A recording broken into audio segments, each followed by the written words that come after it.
IndusInd Bank's quarter was much like some of the other companies that came out with numbers, in that there were some positives and some negatives.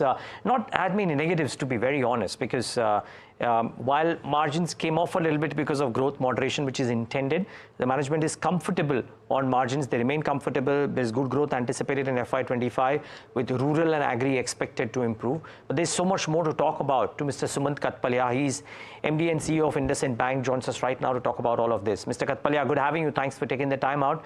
My name is Neeraj, and at the outset, I would love to understand whether you believe the last quarter gone by, which is Q4, and maybe the last few quarters, wherein in some sense there have been a lot of moving parts, would be slightly different than what the next 4 quarters might hold in store for the banking space at large and for IndusInd in particular.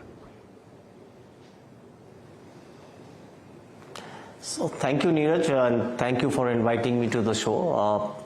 Like you rightly pointed out, I think there are always some moving parts. You can never have a steady quarter.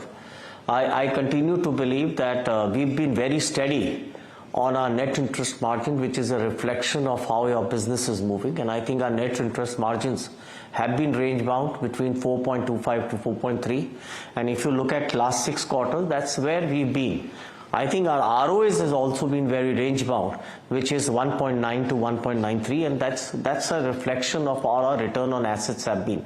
I think we've always said that gross flows is not an indication in our business, because we run businesses which have cyclicality in it, and businesses like vehicle finance or businesses like microfinance, they do get impacted with any geopolitical issues or natural disasters or calamities. And I think we've always said our credit costs have been in range bound between 110 to 130, and we've been able to maintain that. So I think we are very consistent and very range bound.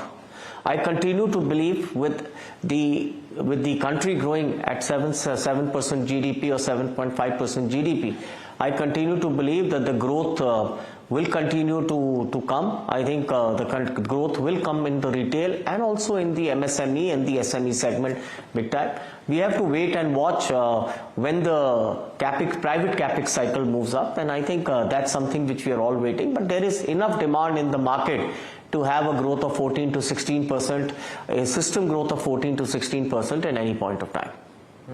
I mean, you did about 18% credit growth as well, which some people classify as moderate considering what you've done in the past.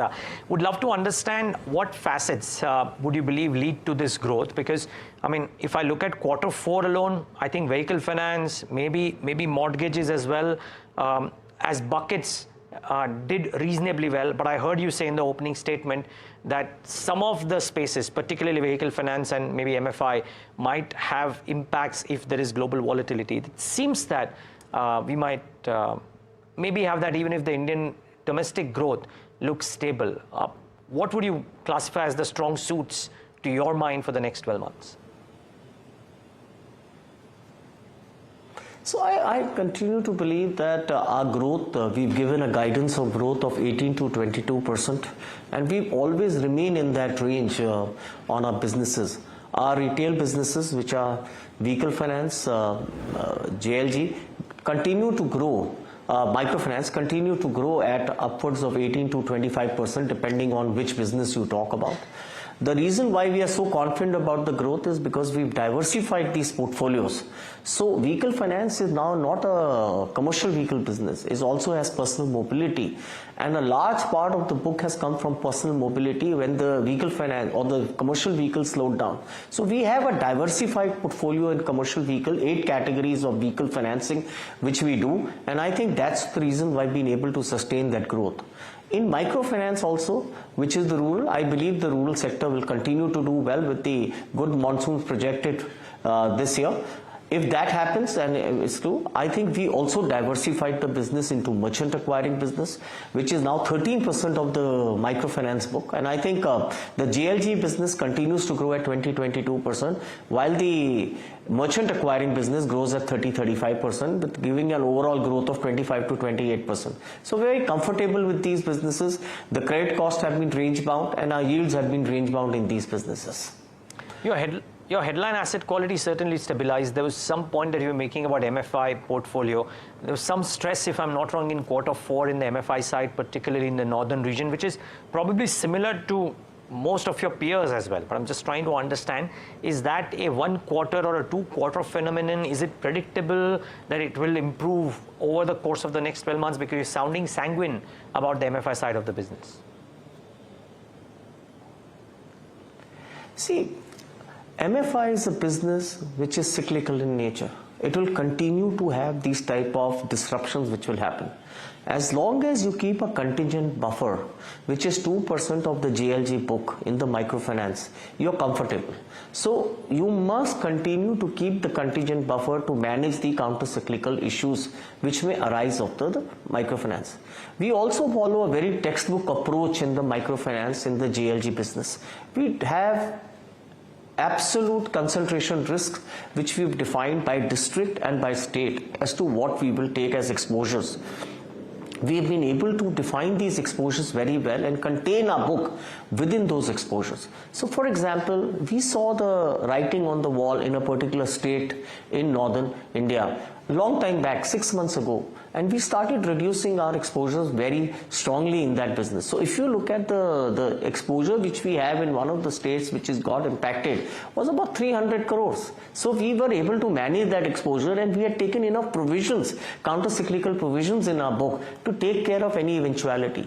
Our microfinance businesses, if you look at the credit cost, has been range bound between 2.5% to 3%.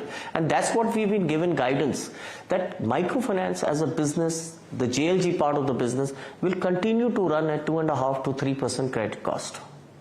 Okay. Now coming to deposits, I believe you've spoken about the possibility on the call, and please correct me if I'm wrong, of higher cost of deposits coming into play in FY25. When do this stop? When does the cost of deposit top? And could the pace of deposit growth, which has been slower than advances, change over time in the next 3 or 4 quarters? So I think there are two questions which you asked. One is the rising COD, and when does it sort of stop, or what is the ceiling on that? Yeah. And I think the second question is what is the pace of growth of the deposits? So let me take the first one first. And I think as long as there is a difference between the term deposit rate and the savings account rate, I think the cost of deposits will continue to rise for the banking sector, because deposits are moving towards term deposits. It's not that the banking system has no liquidity. I think it's the cost of liquidity which has risen in the banking system, and that's the reason why this is happening. In my opinion, I think the cost of deposit, we have to wait for the policy rate moderation as and when it happens. All of us were assuming a policy rate moderation in the second quarter, third quarter, or the fourth quarter. We have to wait and watch what is the stance on inflation and the geopolitical situation which happens when the policy rates come down. And till that happens, I think you will see a heightened cost of deposit, and it will continue to be for a couple of quarters. In spite of that, we've seen 160 to 175 basis points cost of deposit increase, but we've been able to manage our NIM, our margins range bound during this time, and our margins have been 4.28 to 4.29 during this time, because our ability to change the mix has been very high, and we've been able to manage that because our retail businesses come at a yield which is 500 to 600 basis points higher than the corporate yield, and our mix has moved towards retail. Now, how will the liability move from here, and what are they? See, every bank will have to have a differentiated strategy, and every bank will have a very differentiated approach towards it. We can't follow the large banks and say that we will follow the mass or anything. You have to follow very differentiated. We believe that segmented approach in distribution, whether it's geography or in clients, will create a very differentiated product proposition. So we focused on NRI and affluent, and we got our deposits from there. So we are now at 3.71% on the NRI base, and we believe that we will cross 5% in the next 2 years. So we believe that that's a very stable and a very good deposits to get. The second pace, which we believe is the affluent segment, and our pioneer proposition has done very well. We have a 82,000 crores of NRV, with 60% of that coming in liabilities, and we've been able to manage the liability growth from that. And of course, our branch expansion continues to work very well. On the geography side, we played the home market strategy, where we have a 3.5% market share against a 1.9% overall market share in liabilities. These are markets which are closer to the metros in tier 2 and tier 3 locations, where we've captured the market share, and we are now going to expand these home markets and get into micro markets as a consequence of the home markets. And we believe that we should be able to mobilize deposits. The last thing I think which we are doing, I think we are going to launch community banking. We believe communities in India they're not caste-based community, but they are communities which we believe we have a strong hold on, and we can make a huge differentiation. So we will play the ecosystem play in communities and get those deposits going. And of course, we've launched our digital proposition, which is the Indi, and I think we've got 1.2 million accounts. We are seeing balances grow month on month on this. We've launched only 6 months ago. We will acquire 10 million customers in the next 3 years, and that will become a very sizable balance sheet as we move along. Okay, a couple of macro questions, Mr. Kathpalia, before I wrap up this. You've said that you want to invest in your phygital infrastructure. You very nicely explain how you are taking a slightly differentiated approach opposed to what larger banks are saying. Post-COVID, and naturally so, for a period of 2 years, the focus was completely away from branch expansion, and it was entirely on how you attract customers via the digital route. There seems to be a small change in the last 12 months, wherein we speak to some of the private sector banks who are focusing quite strongly on physical branch expansion as well. Has something changed in the landscape or the customer approach? And I know it will largely be phygital, but I'm just saying more emphasis one versus the other. Has something changed in the landscape, or are different banks charting their own course, and some will be happy with just a larger focus on digital as opposed to physical branches? I think, like you rightly said, Neeraj, both have to coexist. I continue to believe that relationships belong to branches and transactions belong to digital. And the convenience is a very important factor, but the comfort and the trust factor comes from physical branches. Like you rightly said, I think a lot of banks did not grow their branch network during COVID. We continued to expand our branch network during COVID because we were smaller in size at that point. We are today at 2,987 branches. We work in planning cycles, which is we are in the planning cycle 6. We are in the first year of planning cycle 6, and we want to go to 3,500 branches. We'll add 600 more physical branches in the next 2 years. We continue to believe that branches are a very important component of liability strategy, and specifically in the affluent segment, to get the trust as well as to get the comfort and the relationship approach going. So we continue to believe that we will continue to invest on physical assets as well as digital assets as we move forward. Mr. Kathpalia, my final question is related to a point that you made at the start of this conversation, wherein you mentioned that we are waiting to see private capex pick up. Would a pickup in private capex translate into equal and opportune growth for bank credit, or would this time around be slightly different than a previous cycle of 2003 to 2008, because the private entrepreneur might not necessarily go to the banking channel for all the funding needs? There are alternative means available.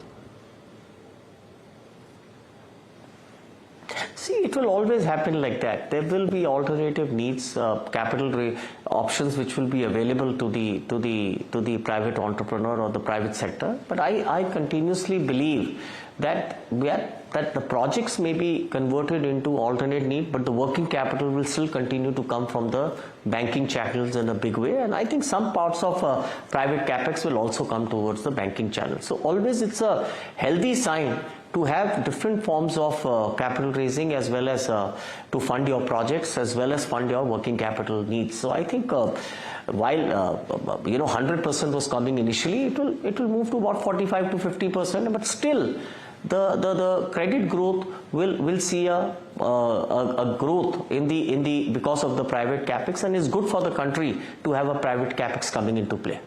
Most certainly. Mr. Kathpalia, lovely talking to you. Thanks so much for taking the time out and being with us, and look forward to have you more often on the channel and our platforms. Thank you so much, Neeraj, and I look forward to interactions with you much more. Thank you. Thank you so much. And viewers, thanks for tuning into this very special conversation.